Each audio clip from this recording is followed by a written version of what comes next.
All right, we've been sent a case for evaluation, and it says, can you please review this case?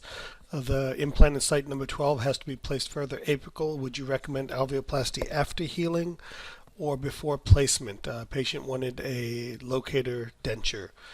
So I'm assuming that that we're going to be taking these remaining three teeth out and then placing the locator at that time, sorry, placing the implants at that time. So before we get into this plan, a couple of things I wanted to point out that I'm evaluating from just experience here of having done some of these cases now is I'm looking at here, so I'm looking at the level of bone on the patient. And what I'm seeing is, generally speaking, when I see big dips like this, it's not that I want everything to be perfectly level, and like a fixed hybrid or something I do. On an OverDenture, we can get away with that a little bit.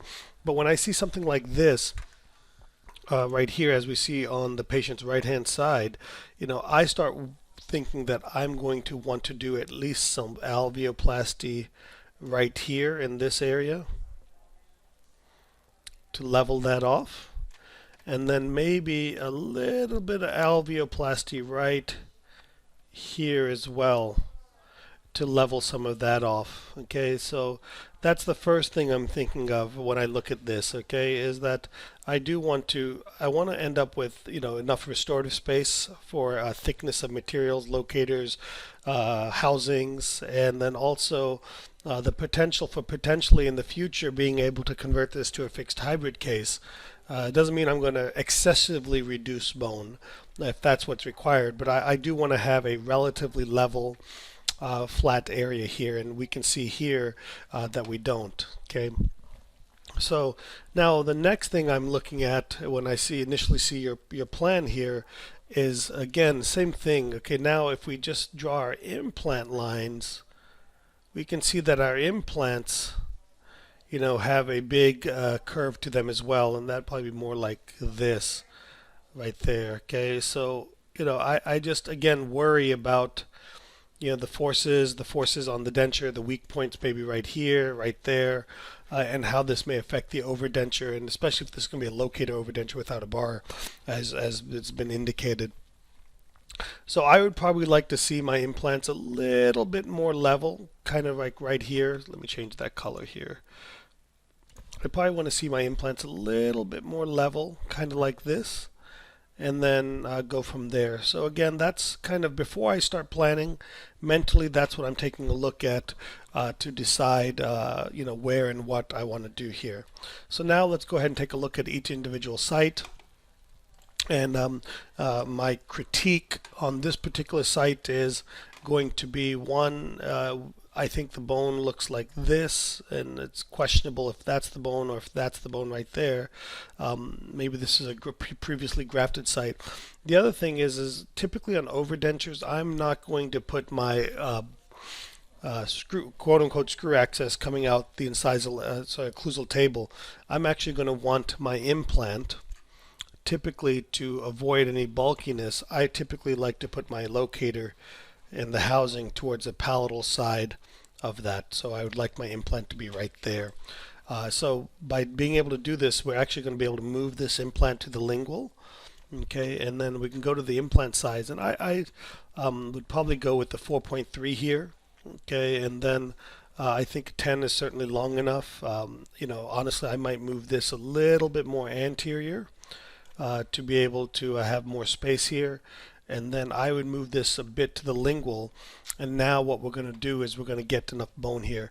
So I'm going to go to the previous plan here on that particular implant and show you my concern with this particular plan is that we don't have a lot of room on the buccal here. So if we have any resorption of bone, if we have anything that doesn't go exactly right, we've got so much bone here on the lingual, but so little bone here on the buccal that I would prefer to make sure to stack my deck in my favor and have more buccal bone here, and then go ahead and place my implant kind of like so, to come out the lingual cusp, or give more room so I can have my locator and then my housing right in here. So that's that. Now, in terms of this implant here, now this is also that area that I would suggest that we do some alveoplasty on. So I think probably the level of implant place would be more along this line right here. And so this implant, again, once we do that change, we can see again the buckle is so thin here.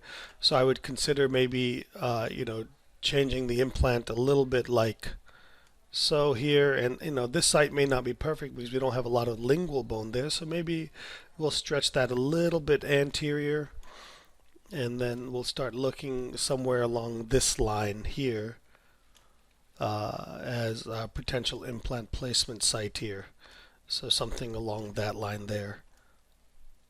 And then this may be a situation where I look at bone expanders to try to expand the bone so I can gain some thickness here. Maybe something along this line right here. Something like that, okay? And then as we come here, again, I can see why we put this so deep here because of the lack of bone there. But in putting this deep, we're creating such a potential, issue right here that so much alveoplasty is going to have to be done that I would probably want this implant to be more around this level right here. Okay, and then I would just move it forwards or backwards. Obviously, as we move it anterior, we can see we don't have as much bone. So I would start looking at moving it backwards. And then as we move that a little bit posterior, now suddenly we can start to see that we do have enough bone to be able to place this implant and not have to place it so deep there. Okay, maybe something along that line here, and maybe a slightly different implant I would certainly consider in these situations here, something that's a little bit more expansile, that expands bone as you go in. And then we come to this last implant, and again, it's fine, but personally I'd like a 4.3 millimeter here. The replace is a nice implant, but again, you're going to have to remove a lot of bone to place that implant. I personally would probably look at something a little bit different there. Something that is going to condense and expand to allow you to get some stability. And so this might be more of the final plan, and this is not perfect. I would look at parallelism and things like that. And again, same thing here. I would want these implants to probably be err towards the lingual of these teeth. This is going to create a bulkiness here. I can already predict that. So in an ideal world, I'd want something along these lines here.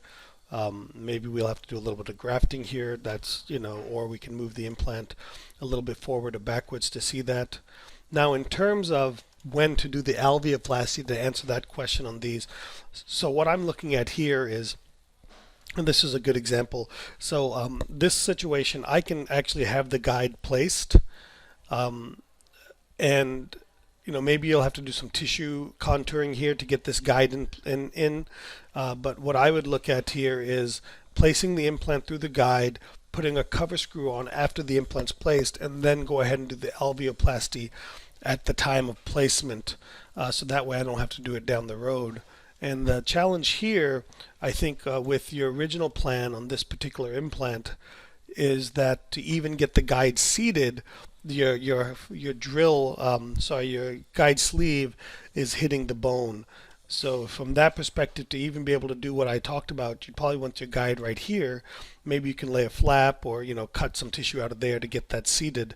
But I think with your original plan of being so close to the bone, I don't think you would even be able to seat the guide. The next thing I would advise you to strongly consider in this situation is serial extraction using these back teeth to hold the guide in place, then place the implants and then extract these teeth. Alternatively, the other thing to consider is the use of let me go down here to more, the use of the anchor pins here under Nobel, for example, and then placing anchor pins in the bone here and to help stabilize your denture in place. but so maybe something like this.